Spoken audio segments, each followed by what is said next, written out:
This is the sad story of Mr. Bump. The trouble was that Mr. Bump just could not help having little accidents. If there was something for Mr. Bump to bump into, he'd bump into it all right. For instance, if you were to see Mr. Bump walking down the street in your town, and if there happened to be something to bump into down that street, then you know what would happen, don't you? Bump. Mr. Bump was just the same at home. He lived in an extremely nice home. But even there, he couldn't help having those little accidents.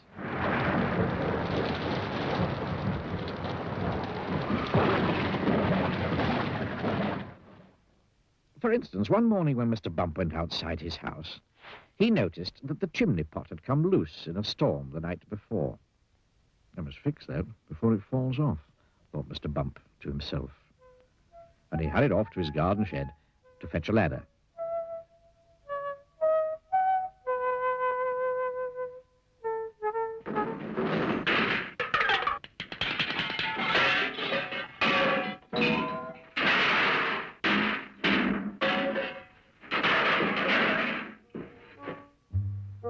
It was a very long ladder. Mr. Bump walked up the garden path with the ladder on his shoulder. He turned the corner of the garden path. Crash went the living room window. Oh, dear, thought Mr. Bump. And he turned to see what had happened. Crash went the kitchen window behind him. Oh, dear, thought Mr. Bump again. And he rested the ladder against the wall of the house so that he could climb up onto the roof to mend the chimney pot. Crash went the bedroom window. So you can see how Mr. Bump had his little accidents.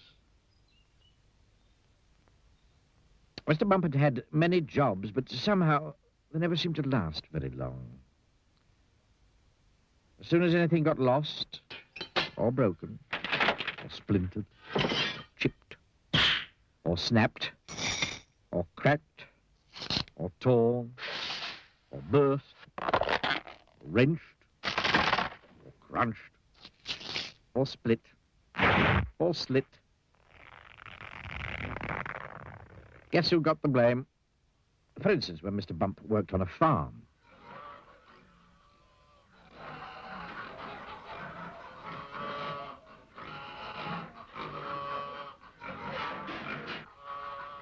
He tripped over the farm dog and spilt the milk. And the farm cat lapped it up. For instance, when Mr. Bump was a postman, he got his hand stuck in the pillar box. They had to fetch the fire brigade to come and set him free.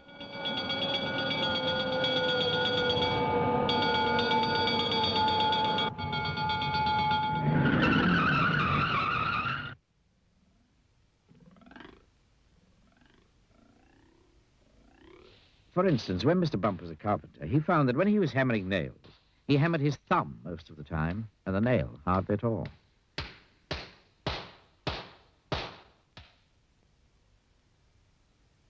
In order to recover from this series of rather unfortunate happenings, Mr. Bump decided to go away for a holiday.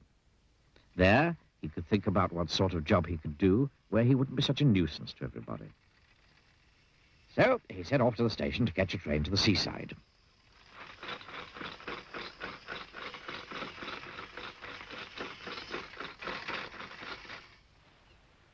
While Mr. Bump was on holiday, several things happened.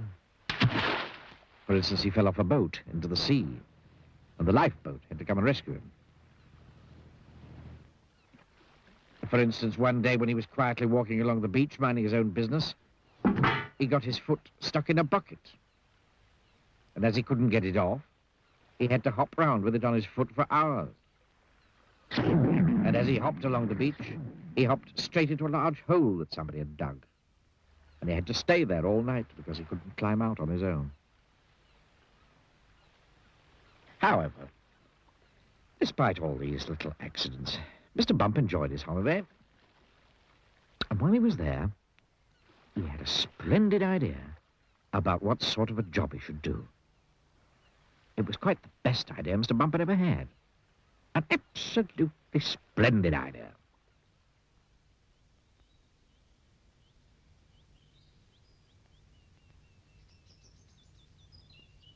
And now Mr. Bump works happily for Mr. Barley, the farmer. Mr. Barley has rather a large apple orchard on his farm, and that's where Mr. Bump works. Mr. Bump's job is picking apples. But he doesn't use a ladder to climb up the tree to pick the apples, like other apple pickers. Oh, no. No, Mr. Bump has a much better way of picking apples than that. He just walks about.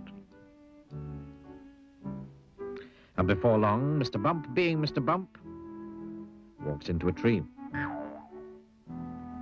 Down falls an apple, and Mr. Bump catches it.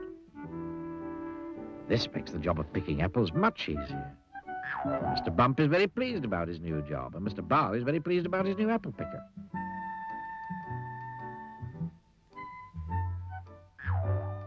So, you see, the story of Mr. Bump isn't such a sad story after all, is it?